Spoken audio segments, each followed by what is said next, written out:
देखो मैं सिगरेट नहीं पीता और जेब में लाइटर जरूर रखता, धमाका करने। बॉम्बे बॉम्बे। नमस्कार दोस्तों, आज हम 1992 का एक ऐसा स्कीम लेके आया हूं जिससे पूरी इंडिया उस समय हिल गई थी। उससे बड़ा घोटाला आज तक कभी नहीं हुआ है। उस स्कीम का नाम है हर्षद मेहता स्कीम। उस स्कीम के बारे में हम आज अच्छे से जानेंगे कि उस स्कीम में क्या हुआ था। उस समय 4000 का घोटाला था, आज देखा जाए तो लगभग 30,000 करोड़ का वो घोटाला होगा। तो दोस्तों हम चलते हैं, पहले उसका स्टार्टिंग लाइव देखते हैं कि उसका जन्म कहाँ हुआ था। उसका जन्म 29 जुलाई 1954 को पनेल मोटी गुजरात में हुआ था।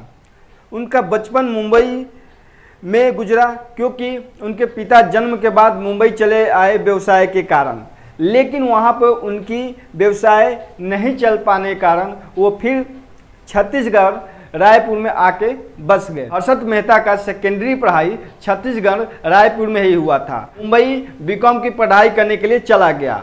वहाँ पढ़ाई करते टाइम एक छोटी मोटी नौकरी भी करने लगा, जिससे कि उसका खर्चा निकलने लगा। बीकॉम पास करने के बाद हर्षद मेहता एक company new India insurance company limited, वहीं पे उनका इंटरेस्ट शेयर मार्केट की तरफ जगा। उसके बाद फिर कुछ दिन काम उस कंपनी में करने के बाद फिर उन्होंने उस कंपनी को छोड़ के फिर एक नई कंपनी ज्वाइन किया, जिसका नाम हरजीवन दास नेमी दास सिक्योरिटीज नाम की ब्रोकरेज फर्म में नौकरी ज्वाइन कर लिया और वहां पर प्रसन्न परजीवन दास को अपना गुरु बना लिया। लेकिन दोस्तों एक कहा जाता है ना कि अगर चेला ज़्यादा सीख जाए तो फिर वो गुरु का भी साथ छोड़ देता है। उन्होंने परजीवन दास से पूरी जितनी स्टॉक मार्केट का पैंतरा होता है उन्होंने सीख लिया और दिमाग से भी बहुत वो तेज थे और मेहनती भी थे। तो उन्होंने जितने पैंतरे थे, कैसे खरीदना, कैसे बेचना, कैसे पैसा उसमें इन्वेस्ट करना, वो सब सीख गए थे। उसके बाद उन्होंने फिर नौकरी छोड़ दी और उन्होंने 1984 में खुद की grow more research and asset management नाम की कंपनी की शुरुआत की और बॉम्बे स्टॉक एक्सचेंज में ब्रोकर का मेंबरशिप भी उन्होंने ले लिया। अब ब्रोकर आपको पता ही होता है कि ब्रोकर क्या है, और स्टॉक मार्केट के भी आपको जानकारी होगी। हो सकता है आप लोगों को स्टॉक मार्केट के बारे में जानकारी नहीं होगी, तो दोस्तों हम इस पे भी एक वीडियो लेके आएंगे। स्टॉक मार्केट होता क्या है थोड़ा सा मैं आपको संक्षिप्त में बता रहा हूँ। मान लीजिए कि एक कंपनी खोलने में 10,000 करोड़ की लागत है, तो हमारे पास 10,000 करोड़ नहीं है। फिर हम पैसा दूसरों से कहेंगे कि आप पैसा इसमें डालो, और अगर कंपनी मुनाफा देती है तो उसमें से आपको भी मिलेगा। तो जैसे कोई 20 रुपया शेयर करता है, कोई 30 रुपया शेयर करता है, कोई 10,000, कोई 20 लाख, ऐसे लोग आप उसमें इन्वेस्ट करते हैं और वही कंपनी अगर मुनाफा देती है तो उन्हें भी मुनाफा होता है। तो ये एक स्टॉक मार्केट है, इस पर हम एक वीडियो लेके आएंगे, इससे हम आपको छोटी छोटी बारीकियां भी बताऊंगा कि स्टॉक मार्केट में क्या होता है। उस समय ब्रोकर होते हैं, जैसे आप स्टॉक मार्केट में जाएंगे 100 रुपया लेके कि मेरा शेयर दे दो, तो ऐसे नहीं होता है। एक ब्रोकर होता है। जैसे आप मान लीजिए कि मकान खरीदने जा रहे हैं, तो अगर ब्रोकर को पकड़ते हैं तो बहुत आसानी से मिल जाती है। तो वैसे ही आपको अगर शेयर मार्केट में पैसा लगाना है या शेयर खरीदना है तो ब्रोकर के थ्रू ही जा सकते हैं। 1990 के दशक में उसकी कंपनी में बड़े बड़े इन्वेस्टर पैसा लगाने लगे, जिस वजह से मेहता का नाम स्टॉक मार्केट में छाया। वो एसीसी यानी एसोसिएट सीमेंट कंपनी में उनका पैसा लगाना शुरू हो गया। समझिए उस टाइम इस कंपनी में, जिस कंपनी में मेहता ने पैसा लगाया, उसका एक शेयर का दाम 200 रुपया था और कुछ ही दिनों में 9,000 पहुंच गया।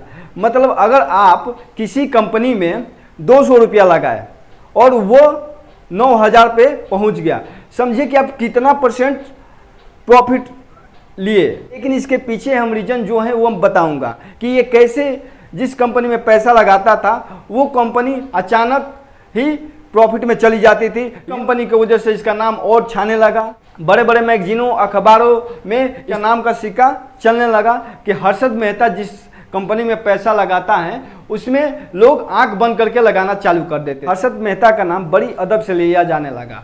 उसकी महंगी कारें, महंगी मकानें, उसकी खुद की अपनी गोल्फ थी और उस टाइम उसके पास 40 लाख की गाड़ी थी। अब आप समझ सकते हैं कि उस टाइम की 40 लाख की कार इस समय कितने की होगी। और उस समय वैसी गाड़ियाँ उसके पास 10 से 12 था। सेलिब्रिटी के तरह जाता था, लोग इकट्ठे हो जाते थे उसको देखने के लिए। वहीं पे टाइम्स ऑफ इंडिया के पत्रकार सुचेता दलाल वहीं पे बैठी थी। उन्होंने ये दृश्य जब देखा कि एक छोटा इन्वेस्टर इतने करोड़ों में कैसे चला गया, तो उन्होंने इन पे नज़र बनाए रखी है। फिर इन पे छानबीन करना चालू कर दी। तो छानबीन करना चालू कर दी, तब इन्हें पता चला कि सुचेता दलाल ने एक इंटरव्यू में कही भी थी। एक बार इस वीडियो को सुनिए। स्टोरी ये थी कि हर्षद मेहता ने स्टेट बैंक ऑफ इंडिया से 500 करोड़ लिए थे और he was not in a position to pay it back. एक इंटरव्यू में सुचेता दलाल कह रही हैं कि हर्षद मेहता 15 दिन के लिए कर्ज लेता था। और कर्ज किससे लेता था? बैंक से। आप खुद समझिए कि अगर आप किसी भी बैंक में कर्ज लेने जाएंगे तो पहले नंबर 15 दिन तो आपको दौड़ा ही देगा, ठीक है? तो 15 दिन का कर्ज देगा नहीं। आप देखिए, कोई भी फाइनेंस भी कराते होंगे तो आप देखे होंगे कि फाइनेंस स्टार्टिंग ही 3 मंथ से होती है।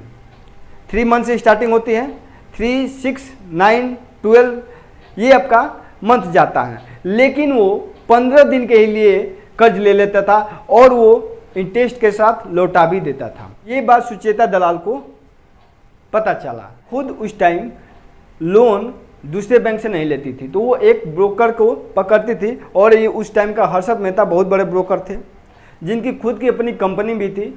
अब समझिए सिक्योरिटी होता क्या है दोस्तों, लोन कैसे लिया जाता है। तो जैसे हर्षद मेहता को कोई एक बैंक ने कहा बी बैंक से पैसा लेने के लिए, तो इन्होंने सिक्योरिटी ली और बी को दे दिया सिक्योरिटी और पैसा वापस लेके ए को दे दिया। इसी में वो घपला करते थे। जैसे ए को टाइम दे दिए 1 महीने का कि 1 महीने में आपको पैसा हम दे देंगे दूसरे बैंक से लेके, वो उसी को सिक्योरिटीज को लेके बी को दे देते और बी को बोलते थे कि हम आपको 1.5 महीना में पैसा आपको लौटा देंगे। अब इसी में वो क्या करते थे कि ए को 1.5 महीने में पैसे देते थे। वो एक चैन बना लिए थे पैसे लेने का।